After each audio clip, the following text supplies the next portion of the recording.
UAE നടപ്പിലാക്കുന്ന നിർബന്ധിത ഉച്ചവിശ്രമം നാളെ മുതൽ പ്രാബല്യത്തിൽ വരും. പുറം ജോലി ചെയ്യുന്ന തൊഴിലാളികൾക്ക് സെപ്റ്റംബർ 15 വരെ ഉച്ചയ്ക്ക് 12:30 മുതൽ 3 വരെ വിശ്രമം അനുവദിക്കും. നിയമം ലംഘിച്ച തൊഴിലാളികളെ ജോലി ചെയ്യിപ്പിച്ചാൽ കമ്പനിക്ക് കനത്ത പിഴയാണ് ശിക്ഷ.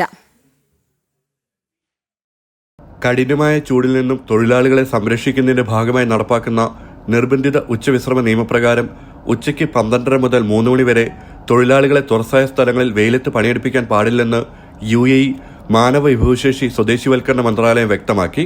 സെപ്റ്റംബർ 15 വരെ തൊഴിലാളികളുടെ ജോലി സമയം 2 ഘട്ടങ്ങളിലായി 8 മണിക്കൂറായി പരിമിതപ്പെടുത്തും. ഇതിലധിക സമയം ജോലി ചെയ്യിച്ചാൽ അധിക സമയം ജോലിയായി കണക്കാക്കി പ്രത്യേക ആനുകൂല്യം നൽകണമെന്നും അധികൃതർ വ്യക്തമാക്കിയിട്ടുണ്ട്.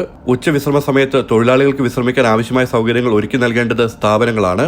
നിയമം ലംഘിച്ച് തൊഴിലാളികളെ വെയിലത്ത് ജോലി ചെയ്യിച്ചാൽ ഒരു തൊഴിലാളിക്ക് 5000 ദിർഹം എന്ന തോതിലാണ് പിഴ. കൂടുതൽ പേരുണ്ടെങ്കിൽ പരമാവധി 50,000 ദിർഹമായിരിക്കും പിഴയായി നൽകേണ്ടത്. പിഴയ്ക്ക് പുറമെ കമ്പനി തരം താഴ്ത്തുകയും ചെയ്യുമെന്ന് അധികൃതർ അറിയിച്ചിട്ടുണ്ട്. തുടർച്ചയായ 21ാമത് വർഷമാണ് UAE നിർബന്ധിത ഉച്ചവിശ്രമം നടപ്പാക്കുന്നത്. ജനം, ദുബായ്.